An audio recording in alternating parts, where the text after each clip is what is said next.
Dios transforma nuestra vida a través de acontecimientos y a través de circunstancias.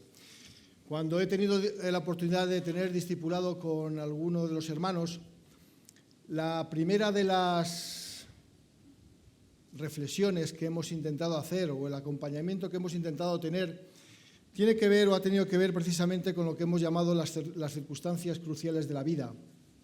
Y lo hemos intentado de representar a través de un círculo que de alguna manera pues viene a reflejar ese momento en el que Dios interviene en nuestras vidas y que de alguna forma Él quiere utilizar para que nosotros podamos crecer. Las circunstancias tienen dos lecturas, es decir, el índice de nuestra vida, de tu vida, de mi vida, se va a mover constantemente en dos planos. Para que lo pudiéramos ilustrar, imaginaros que trazamos una línea horizontal. El plano inferior, es decir, la parte inferior de la línea, sería precisamente el plano de lo visible, de aquello que nosotros percibimos, de aquello que nosotros estamos experimentando en un momento determinado, aquello que nos está pasando. Y es lo que nosotros llamamos precisamente lo visible, el nivel de lo visible. Pero simultáneamente se está desarrollando otra película en la parte superior, en el plano superior de esta línea. El plano donde Dios está procesando, donde está transformando, donde está dando significado a través de los acontecimientos para un propósito mucho más concreto. Y en esta mañana me gustaría reflexionar cómo Dios usa, cómo Dios utiliza las experiencias de nuestra vida, que muchas veces no las vamos a entender porque precisamente nos quedamos en el plano inferior, es decir, en aquello que estamos percibiendo, en aquello que observamos, que vivimos, que experimentamos, y que muchas veces pues, no nos da ni siquiera, ni tenemos la perspectiva ni tampoco la capacidad para poder entender si Dios tiene algo especial con eso que nos está aconteciendo. Para ello vamos a ir a la vida de José. La vida de José es un modelo de cómo las circunstancias de la vida son vistas en estos dos planos. Precisamente porque la vida de José nos está, de alguna manera, poniendo en una y en otra situación. Vemos, por un lado, las situaciones muchas veces incomprensibles, que no podríamos ni siquiera nosotros imaginar, y las vemos reflejadas en la vida de José, pero al mismo tiempo estamos viendo el plano superior, el plano de arriba, aquel en el que Dios está transformando, está dando sentido, está cambiando circunstancias con un propósito en particular. Vamos a centrarnos precisamente en una de las muchas experiencias de la vida de José, concretamente en aquella cuando él tenía tan solo 18 años, era un jovencito, como muchos de los que estáis ahí arriba. Bueno, algunos tenéis más de 18 años, pero bueno, un joven de tan solo 18 años. Y ocurre precisamente en un contexto muy concreto, un contexto laboral. Él estaba trabajando. Pero vamos a encontrar principios que nos pueden ayudar en cualquiera que sea nuestro entorno, en cualquier circunstancia y en cualquier situación a la que nos vayamos a enfrentar y afrontar. Hay que decir que una de las transiciones más importantes y a la vez menos apoyadas a la que se enfrentan precisamente los jóvenes hoy en día es aquella cuando acaban sus estudios y quieren comenzar la nueva andadura, ¿no?, al margen precisamente de los vínculos familiares. Todos sabemos que hoy es cada vez más complicado que los jóvenes dejen su casa y puedan formar una familia. Y esa etapa quizás es la más convulsa precisamente para los jóvenes, porque hay muchas circunstancias, muchas situaciones que no solamente no entienden, sino que no tienen una ayuda para poder salir adelante. Y es uno de los más complejos hoy en día precisamente por la gran cantidad de aspectos que cambian. No solamente que cambian en muy poco tiempo, sino muchas veces al mismo tiempo. Por ejemplo, muchos comienzan su primer trabajo, entran en un nuevo estatus, tienen nuevos horarios, tienen nuevas opciones de tiempo libre, nuevas responsabilidades, nuevas relaciones. En algunos casos, nuevas responsabilidades, tienen que cambiar de país, cambiar de ciudad, incluso cambiar de iglesia. Y creo que no necesitamos ser jóvenes para identificar que en algún momento todos de nuestra vida precisamente hemos vivido por situaciones que pues, nos han de alguna manera trastocado. La vida de José es uno de los muchos ejemplos de la Escritura en la que podemos ver esto, cómo Dios transforma, da sentido a todas las circunstancias de su vida. Si fuéramos al final del libro de Génesis, ya en el capítulo 50, encontramos que nos dice la Escritura, el capítulo 50, versículo 20, vosotros, dice José, pensasteis hacerme mal, esto se lo está diciendo José a sus hermanos, pero Dios lo tornó, es decir, lo cambió, lo encaminó, lo transformó, lo significó. Todas estas palabras podían significar lo mismo, para bien, para que sucediera como vemos hoy y se preservara la vida de mucha gente. Dios transforma nuestras circunstancias y le da sentido. Y algo que me llama la atención de la vida de José, tal y como la vemos narrada en el libro de Génesis, es que estas circunstancias que narra el texto bíblico se dan básicamente en dos contextos. En dos contextos que yo creo que son en los dos contextos en los cuales pues, hay más lucha, hay más incomprensión y tenemos muchas más pruebas en nuestra propia vida. Uno es el contexto de la familia. ¿Cuántos de nosotros no hemos tenido y tenemos verdaderamente dificultades y circunstancias que no entendemos, que no comprendemos y que le decimos al Señor, pero Señor, ¿por qué nos está ocurriendo esto? Y el otro es en el contexto del trabajo. Y es que son dos contextos en los que constantemente vamos a tener que lidiar con las circunstancias adversas, bien sea en forma de tentación o bien sea en forma de prueba, entendiéndola no solamente como una dificultad, sino fundamentalmente porque va a ser el contexto en el que vamos a tener que, en el que se va a poner a prueba y vamos a tener que poner a prueba la coherencia de nuestra fe. Ahí es donde los fundamentos de nuestra fe se van a ver tambaleados una y otra vez. Donde nuestra lucha va a ser muchas veces con el Señor porque no comprendemos, no entendemos qué es lo que está pasando. Y les tenemos que decir muchas veces, Señor, ¿por qué? Señor, ¿por qué? ¿Hasta cuándo? El ejemplo de José puede, por lo tanto, ayudarnos a saber cómo actuar en medio de la dificultad en el día a día. Y vamos a encontrar principios que van a tener mucho valor.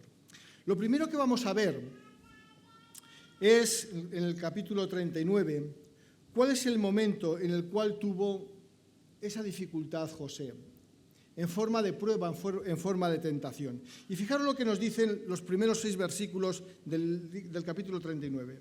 Dice que llevado pues José a Egipto, Potifar, oficial de Faraón, capitán de la guardia, varón egipcio, lo compró a los ismaelitas que lo habían llevado allá. Mas Jehová estaba con José y fue varón próspero y estaba en la casa de su amo el egipcio. Y vio su amo que Jehová estaba con él y que todo lo que él hacía, Jehová lo hacía prosperar en su mano. Así halló José gracia en sus ojos y le servía. Y él le hizo mayordomo de su casa y entregó en su poder todo lo que tenía.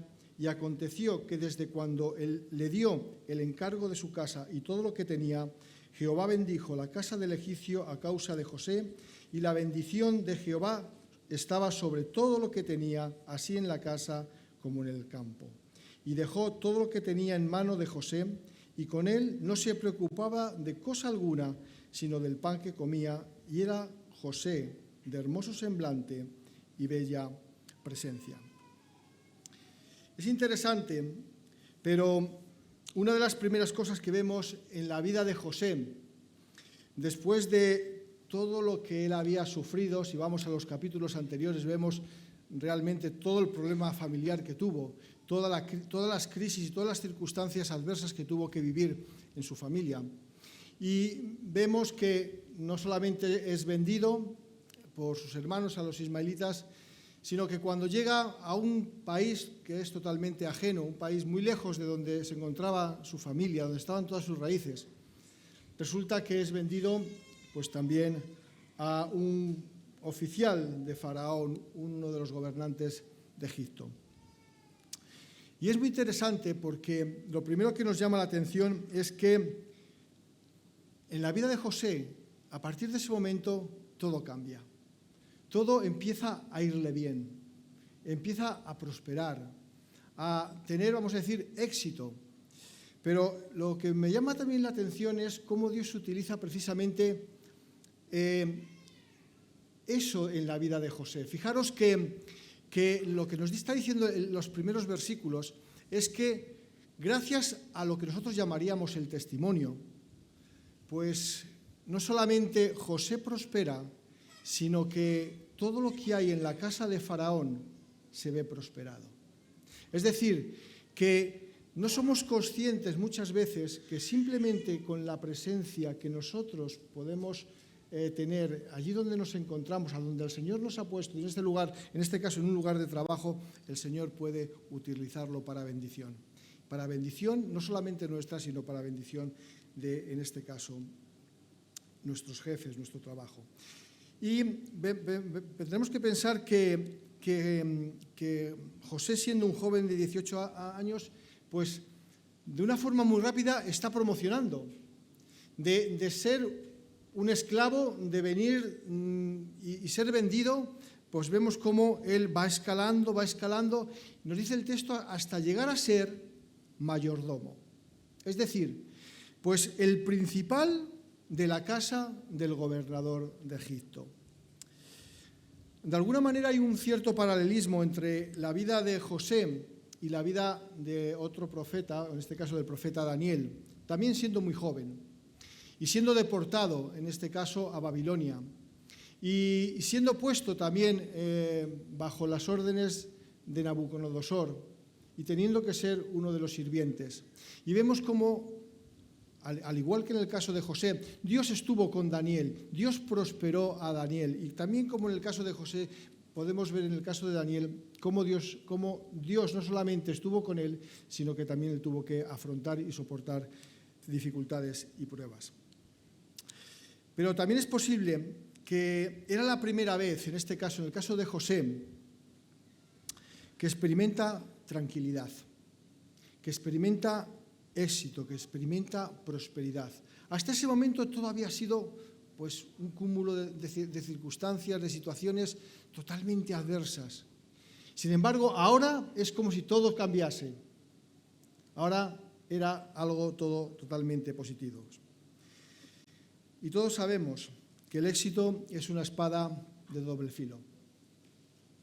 El éxito nos puede llevar pues, a sentirnos bien, pero también nos puede llevar a la acomodación, nos puede llevar a bajar la guardia espiritualmente, a de alguna manera pensar que ya hemos logrado todo lo que podríamos lograr y que por lo tanto pues ya no necesitamos que nadie nos ayude y mucho menos el Señor. Pensar que todo lo tenemos controlado por medio de nuestras fuerzas.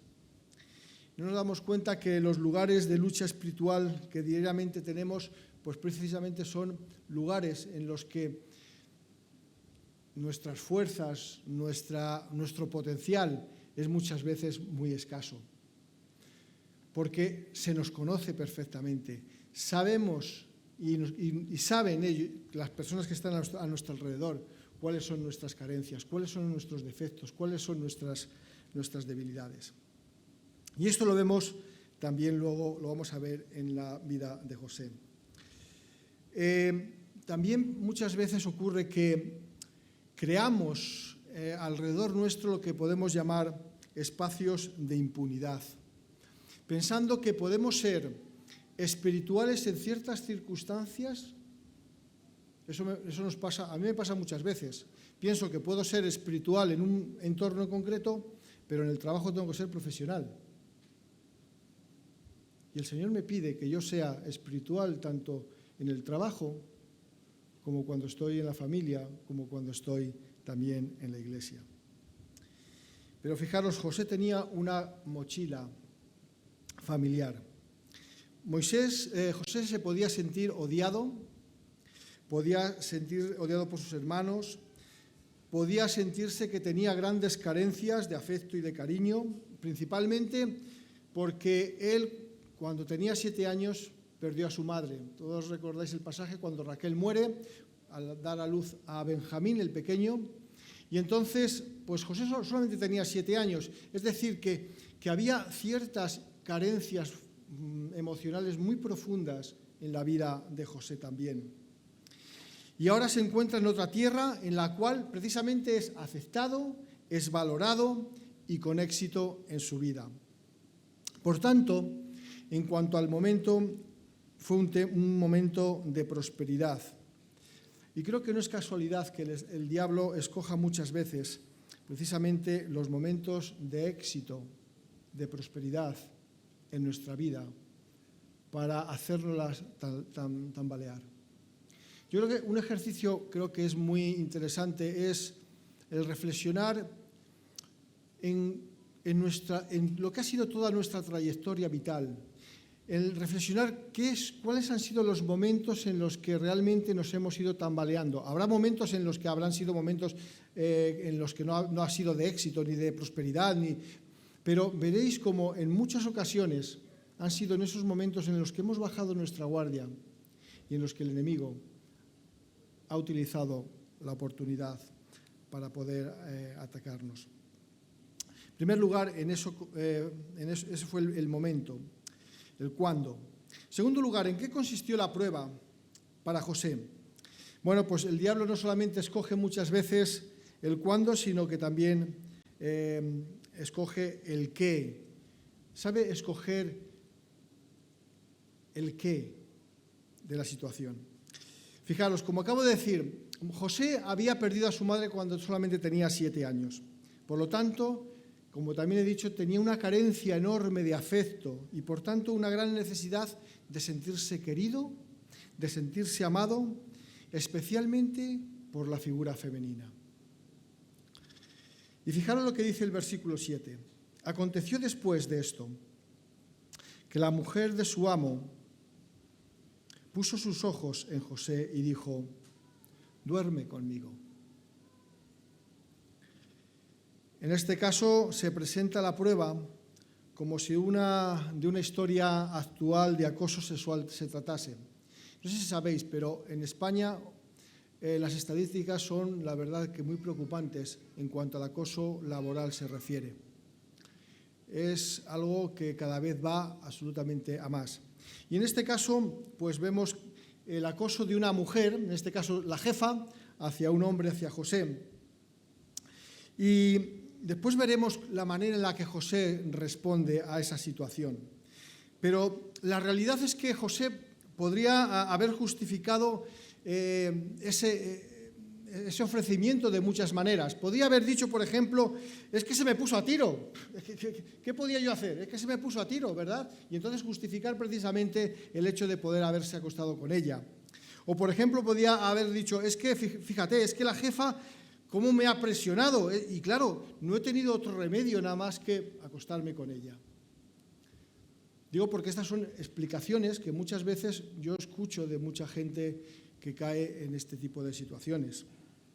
Incluso podía haber pensado que aunque esto no estaba bien visto, de acuerdo a todo lo que él sabía, a todo lo que sus padres le habían enseñado, sin embargo, ahora él estaba en otra etapa de su vida. Él podía haber justificado esto de muchas maneras. Podía decir, bueno, sí, yo seguía a Dios antes, mis padres me habían enseñado todo esto, pero fíjate a dónde me ha llevado mi vida. Y ahora estoy en otra situación.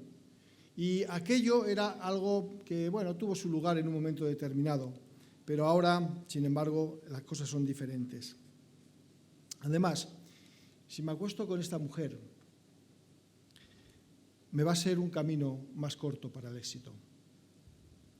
A veces el éxito tiene caminos muy cortos, como el soborno, como la mentira, como actuaciones como esta por la vía sexual. Y es que las tentaciones, las pruebas hoy en día vienen camufladas precisamente en espacios de impunidad como son las redes sociales o como es el Internet, donde podemos pasar desapercibidos precisamente con identidades ficticias. Y es aquí donde nuestro cristianismo hace aguas. Porque la teoría la conocemos perfectamente, pero luego en el contexto particular se nos presentan la tentación de mentir, se nos presenta la tentación de involucrarnos en cosas que no deberíamos involucrarnos, se nos presenta también la tentación de ser como el resto de los demás y hacemos aguas en la coherencia de nuestra fe. Hay unos pasajes en la Escritura, aparte de este, que me llaman la atención. Uno de ellos se encuentra en el libro de Esther. Es aquel pasaje en el que Amán, pues, el rey Asuero, pues, dice que, bueno, pues que todo el mundo tenía que honrar a Amán, y entonces vemos que Mardoqueo dice que no se va ni a arrodillar ni que va a honrarle. Y entonces, todos los que estaban a su alrededor le dicen, pero hombre, ¿cómo no vas a hacer esto, no? Fíjate lo que te puede... Bueno, pues ahí vemos la coherencia de los principios por encima incluso de la propia vida. Algo parecido lo vemos en el ejemplo de Daniel y de sus amigos, todos lo sabemos, ¿no? Cómo son capaces por coherencia a lo que creen, por coherencia al Señor, son capaces de mantenerse firmes, aunque tengan que ir al horno de fuego. Por lo tanto, hoy en día hay muchos qués, muchas formas en las cuales podemos ser zarandeados. Muchas circunstancias en nuestra vida nos pueden hacer, que nuestra vida se vaya muy lejos de todo aquello que el Señor quiere de nosotros. Por último lugar, hemos visto el momento, el cuándo, hemos visto en qué consistió la prueba, el qué, y ahora vamos a ver la estrategia. Fijaros lo que nos dice el versículo del 10 al 12. Hablando ella a José cada día y no escuchándola a él, para acostarse al lado de ella, para estar con ella, aconteció que entró él un día en casa para hacer su oficio. Y no había nadie de los de la casa allí. Y ella lo asió de la ropa, diciendo, duerme conmigo. Entonces él dejó la ropa en las manos de ella y huyó y salió. ¿Cómo? ¿Cuál fue la estrategia? En este caso, la estrategia que utilizó Satanás precisamente utilizando a la mujer de Potifar. Pues de una forma constante, machaconamente, podríamos decir, de una forma persistente, no solo una vez, no solo 2 veces, no solo 3 veces, dice que día tras día, le decía, duerme conmigo. Estamos de acuerdo que resistir una sola vez, pues es relativamente fácil, ¿no? Sin embargo, es mucho más fácil sucumbir cuando precisamente es algo constante, fundamentalmente por una razón, porque si es algo constante no siempre vamos a estar en el mismo nivel emocional, vamos a tener altibajos en nuestra vida y va a haber momentos en los que nos vamos a sentir más débiles, mucho más vulnerables, y son esos momentos en los que precisamente vamos a caer. Pero fijaros que si día tras día él sufría la misma presión, él día tras día tenía que ser fuerte en su decisión y en su empeño de mantenerse firme. Es decir, no solamente pensar en que día tras día él tenía que afrontarlo, sino que día tras día él tenía que tomar una decisión de mantenerse firme en aquello que él pensaba que debía de hacer. Y creo que en esto está la clave. Al final, hermanos, somos responsables todos de nuestras decisiones. Porque cada vez que pecamos, hacemos lo que realmente queríamos hacer.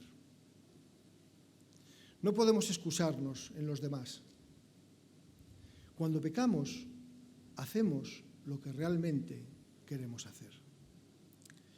Y la clave precisamente está en nuestras decisiones, en cuanto decidimos hacer algo en concreto. Fijaros que tenemos dos paradigmas, dos modelos distintos ante la misma situación. Uno de ellos es José y el otro es Sansón. Los dos ante la misma presión, ante la misma circunstancia, en este caso una circunstancia sexual. Y si comparamos las dos historias, vamos a notar que mientras José, como hemos visto, tiene unas circunstancias mucho más complicadas por todo el trasfondo familiar, Sansón aparentemente lo había tenido mucho más fácil. Desde su nacimiento había sido considerado nazareo y, por lo tanto, una persona pues consagrada a Dios, con una serie de situaciones que él tenía que mantener y que, por lo tanto, a ese nivel la familia le había protegido, le había cuidado. Al final, la gran diferencia entre José y Sansón, pues precisamente radica en las decisiones ante las mismas circunstancias. Fijaros que José evita deliberadamente la situación de acoso sexual, dice, día tras día. Mientras que si vamos a Jueces, Sansón no solamente se coloca deliberadamente ante la tentación sexual, sino que la promueve una y otra vez. José huye. Diríamos, qué difícil es huir, ¿verdad?, ante algo así.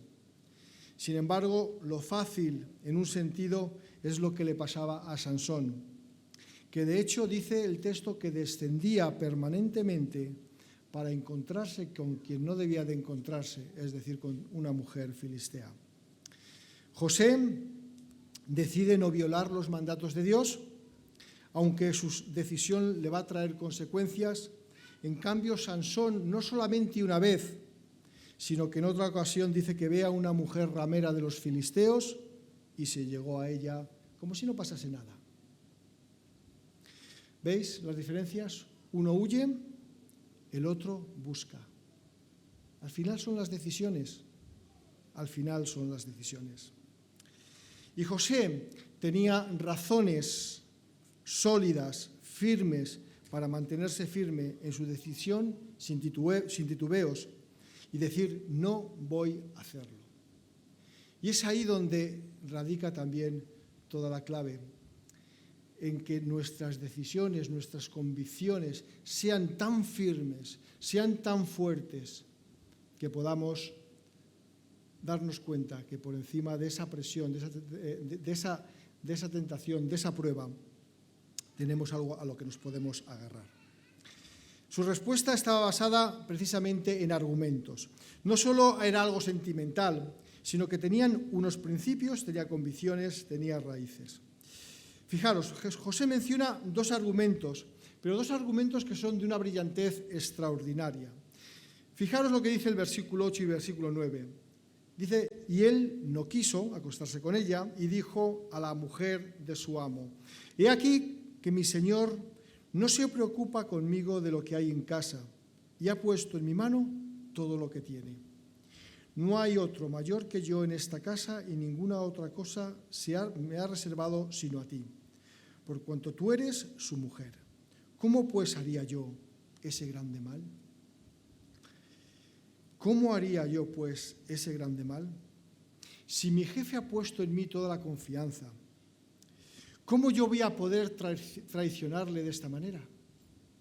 De alguna manera, el argumento que está aquí manejando José es el argumento del respeto al compromiso, del respeto al pacto que en este caso José tenía con su jefe.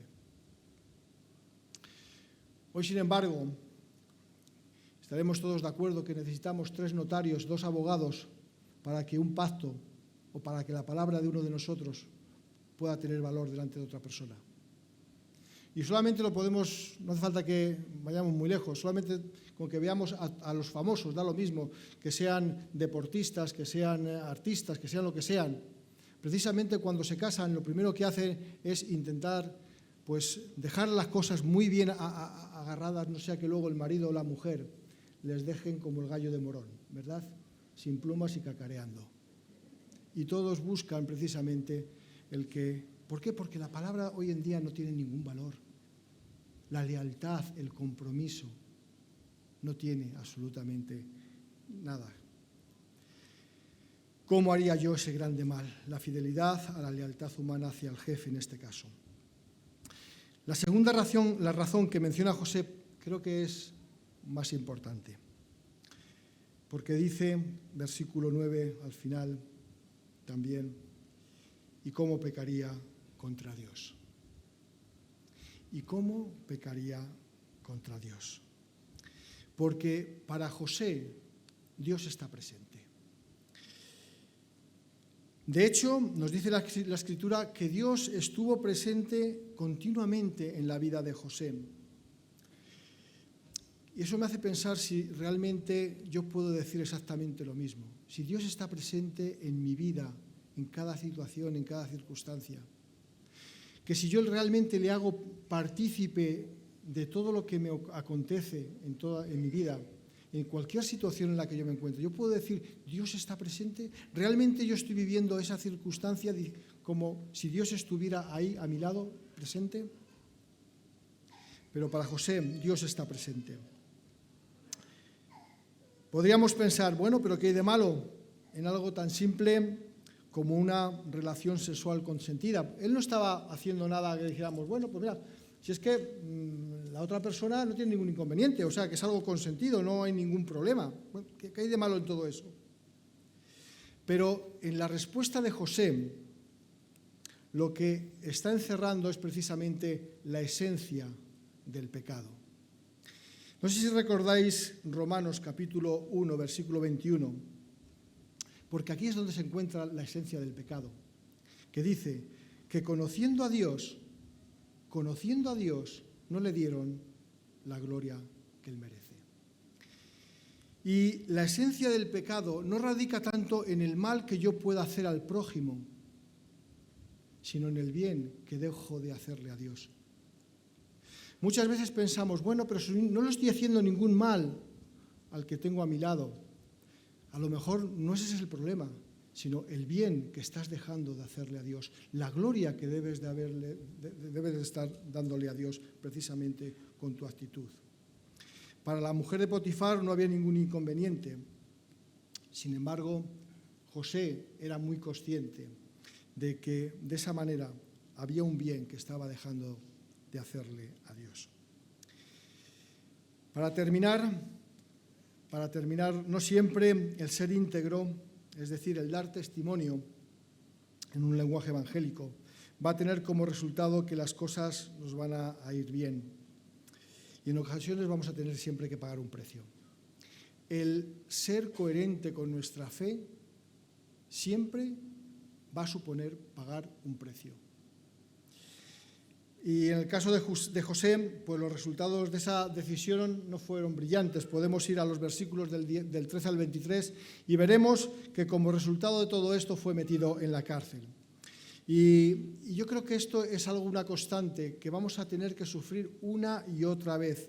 La injuria, la calumnia, de forma que muchas veces la víctima va a aparecer como culpable, muchas veces nosotros vamos a aparecer como culpables y el culpable va a aparecer como víctima. Pero esto es tan antiguo como Adán y Eva.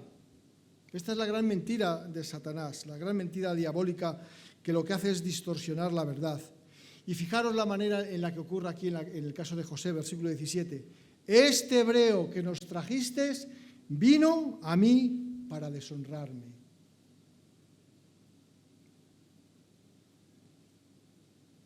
Al final, el pobre José era el culpable en vez de ser la víctima. Como consecuencia, ya lo sabemos, José es enviado a la cárcel donde pasa otros 13 años de su vida. Y desde un plano de vista, vamos a decir, humano, podía empezar a pensar, podía empezar a reprochar a Dios que no le librase, podía haberse amargado, podía haberse suicidado incluso en la cárcel, decir, ¿qué sentido tiene ya todo esto? Mejor me quito la vida. Pero en el plano de arriba, en el plano invisible, Dios lo que estaba haciendo es permitirle y dar una segunda oportunidad más en la vida de José. Intentar que ese mal fuera un mal menor, porque como resultado precisamente de esa acción, lo único que él merecía era la muerte, y Dios le libra precisamente de la muerte y le lleva a la cárcel. ¿Por qué? Porque Dios tenía otro propósito. Dios tenía otro plan para José. No solamente en el futuro, sino también allí en la cárcel. En ese periodo de desierto, en esos 13 años que posiblemente no tenían ningún sentido, no solamente para José, sino para cualquiera que hubiera estado presente en toda esa circunstancia. Sin embargo, Dios tenía también un propósito y un papel y quería que José estuviera allí. Hermanos, el Señor está más interesado en nuestra transformación que en nuestras circunstancias.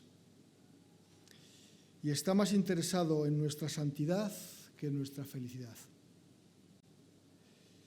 Y es por eso que nunca vamos a encontrar soluciones a nuestras pruebas y a nuestras circunstancias difíciles. Recordar las palabras del apóstol Pablo, ¿no? En 1 Corintios, ¿no? Que no os ha sobrevenido ninguna tentación que no sea humana. La palabra tentación, periasmo, se puede traducir también por prueba, por dificultad. Sino que Dios es fiel y que juntamente con la tentación, ¿qué es lo que nos dice que nos da? La salida.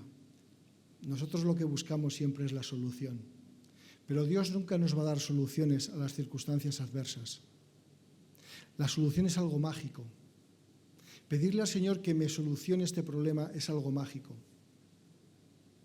El Señor siempre nos dará salidas, que son caminos que deberemos de recorrer. Caminos en los que tendremos que posiblemente pagar un precio porque Él tenga otro propósito, porque Él tenga otro plan para nuestra vida. Pero Él nos va a dar salidas para poder soportar aquello que estemos pasando.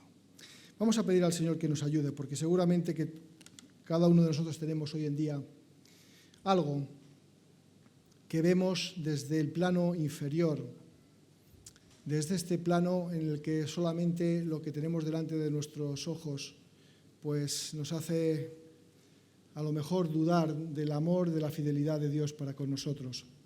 Sin embargo, de forma simultánea, Dios está transformando, está procesando, está dando sentido a eso que estás también viviendo. Señor y Padre, quiero rogarte porque tú nos hagas entender a cada uno en nuestra circunstancia particular, bien sea en medio de nuestras familias, en nuestros trabajos, en nuestros ministerios incluso, en esos momentos en los que lo único que podemos ver es lo que tenemos delante, lo que nos causa no solamente duda, sino desconfianza y de no saber realmente qué es lo que está ocurriendo. Pero gracias que tenemos a ti, que tú estás trabajando y que tú estás transformando todo eso con un propósito. Señor, danos luz, entendimiento para encontrar, Señor, esas salidas, esos caminos que tenemos que recorrer, Señor, y que a través de esos caminos que tengamos que andar, también podamos fortalecer nuestras vidas, podamos seguir siendo transformados por tu Espíritu y nos vayamos pareciendo más al Señor Jesús. Gracias por todas esas circunstancias que vivimos. En el nombre de Jesús. Amén.